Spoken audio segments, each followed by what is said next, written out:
Page number 180. Munnu sat fixed to his seat, staring vacantly at it all, as if he were not concerned with the quarrel.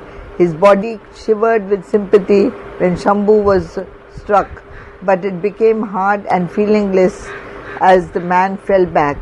Hari and the other coolies proceeded to help Shambhu to get up.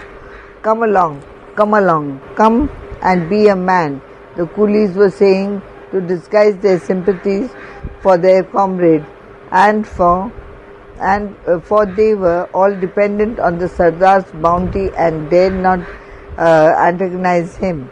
Here's another Anna and the swine's rice, said the Sikh. Take it and bear him out of my sight for Guru's sake. The coolies helped Shambhu to get up. He wiped the blood which trickled over his chin from the mouth, collected the money, took the conic packet of rice, joined hands to the Sardar and walked. Forgive me, Sardarji, forgive me.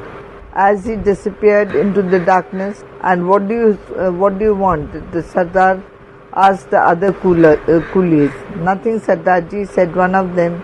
We are waiting to see if you will give us a weight which you want transported elsewhere. No, I have no weight to have lifted today, he said peevishly, and he turned to Munnu.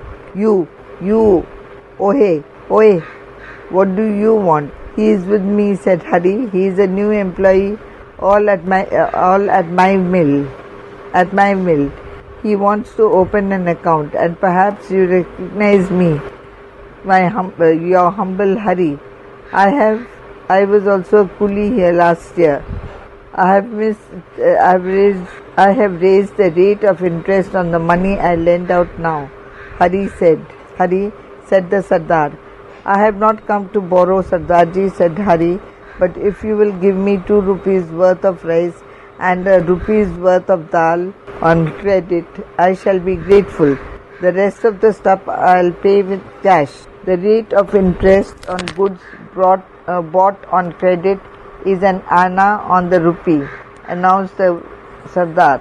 If that is so, that is what you will, master, said Hari. I don't complain. Save your cloth and tell me what are the other things that you want, said the shopkeeper, as if he were conferring a favor.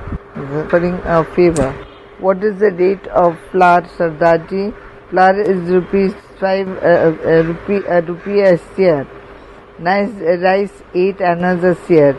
Clarified butter is 5 rupees a seer, and best mustard oil for cooking a rupee a seer. Dal of chana 8 annas a seer. Gur 4 annas a seer. Angrezi sugar. End of page 180. Now page 181. 8 annas a seer. The Sikh quoted all the prices quickly, peevishly, querulously. Now hurry up! I have other things to do. Hari prayed for 10 seers of flour. Hari prayed for 10 seers of flour, 15 seers of rice, 5 seers of dal, a sweeter cooking oil, a vast sugar. He did not reckon the money he would have to pay at the end of the month, because he could not match the reckon at all. Munnu did not care about how much money was spent, for the fact that he would be getting 15 rupees a month and had filled him with reckless enthusiasm. The shrill whistle of the factory pierced the thin, cool air of the twilight. Lakshmi was already up in the hut, groping around, almost in undress, for some cold rice and dal to serve for breakfast to her family.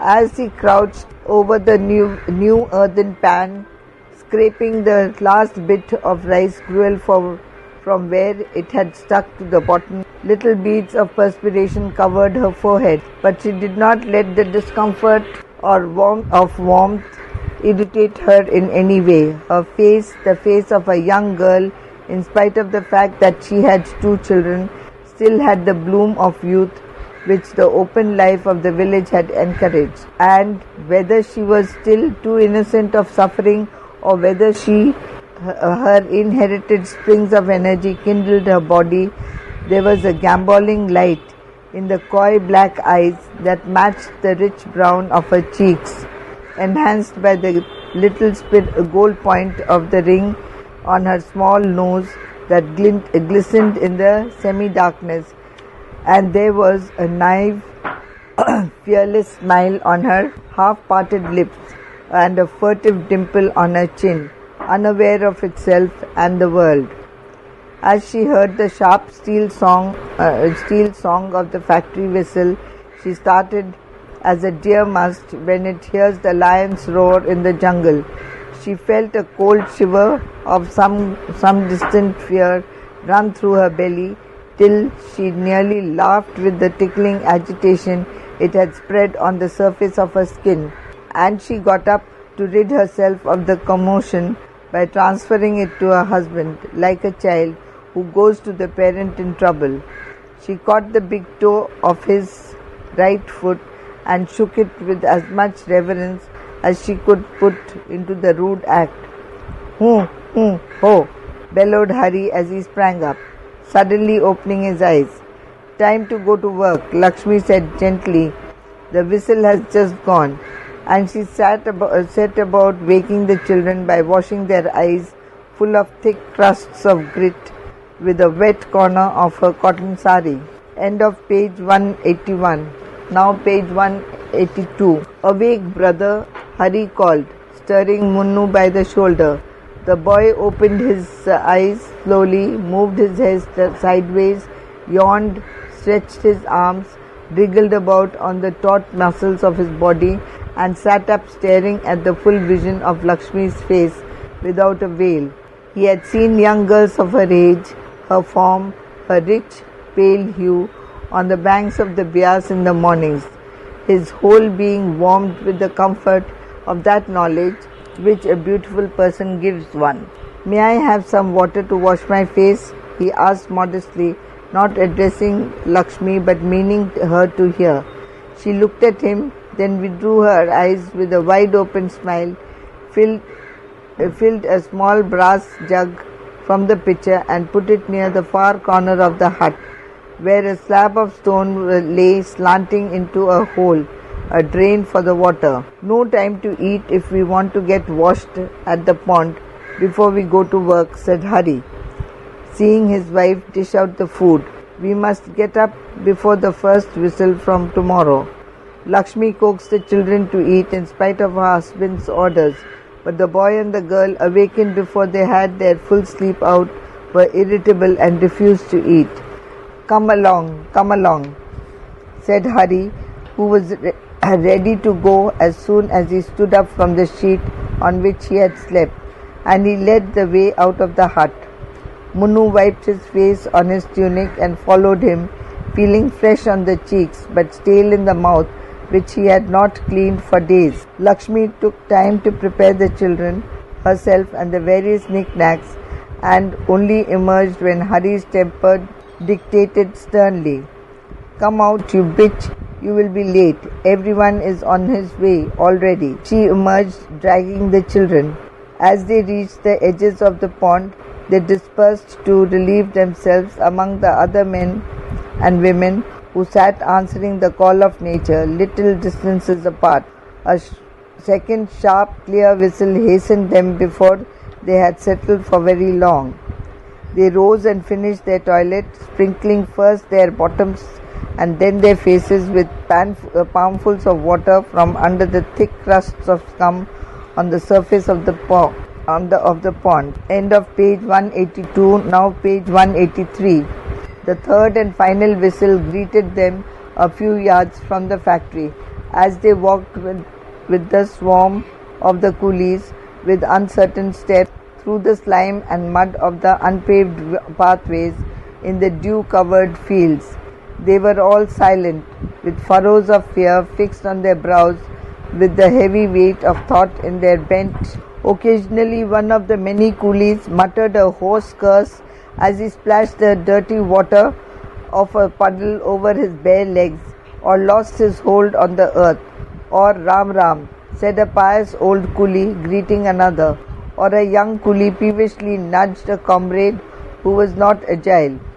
For the progress of this swarm was slow, very slow. Munnu observed that the hands of the factory clock marked the hour of 6. He followed Hari past Nadir Khan through an untidy compound littered with rubbish and congested with bales of compressed cotton behind huge motor lorries. The factory before him consisted of blocks of buildings grouped together into a space hardly big enough to hold half of them. The other workers did not seem to notice the cramped spaces of the factory, except perhaps Hari's wife and her children, who had put their finger in their mouths. All the other coolies filed past as they lived and ate and slept and had their being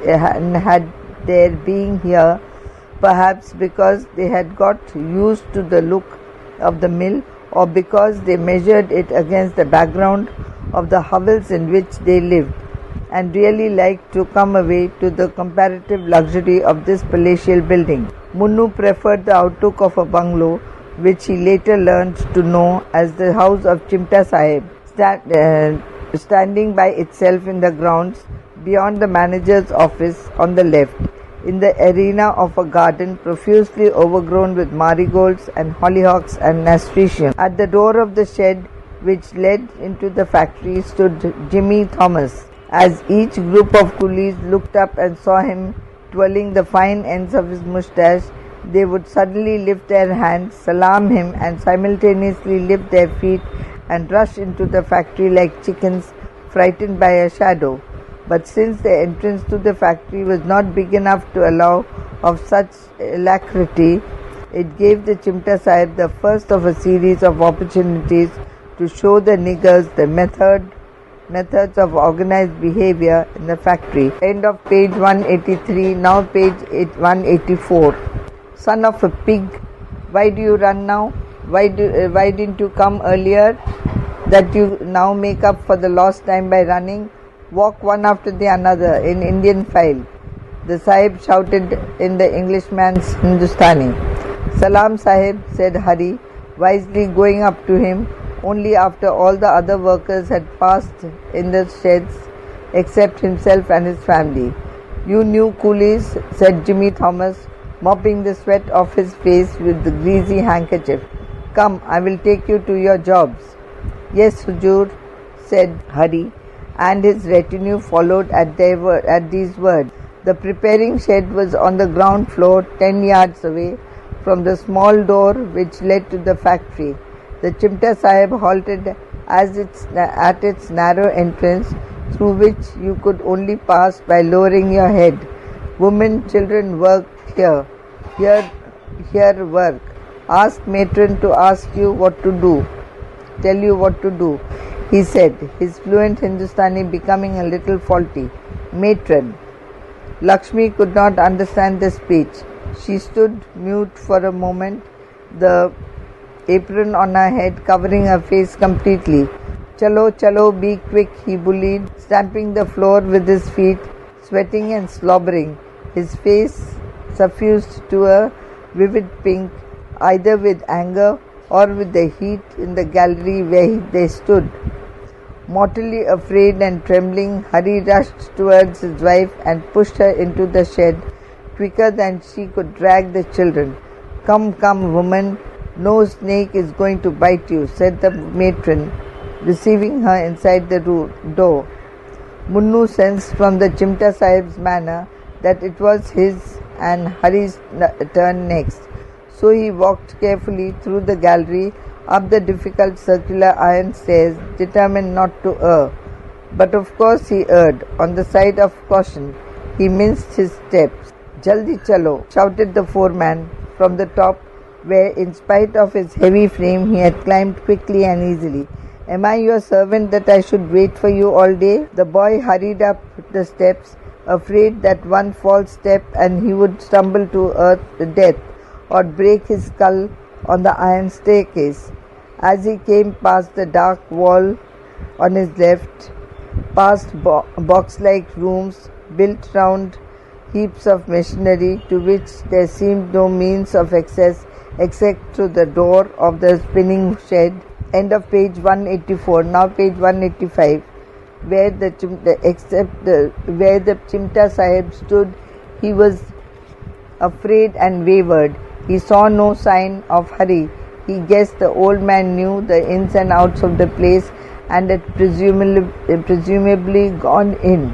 "Chalo, you swine," roared the Sahib over the hum of machinery, and catching the boy from the back of the neck, brought him to an empty wooden stool between Hari and the thickest man of about 30, thick-set man of about 30, with a handsome round face and broken ears like those of a wrestler. "These coolies will teach you your work," the Chimta Sahib continued, and much to Manu's relief, wheeled round and left.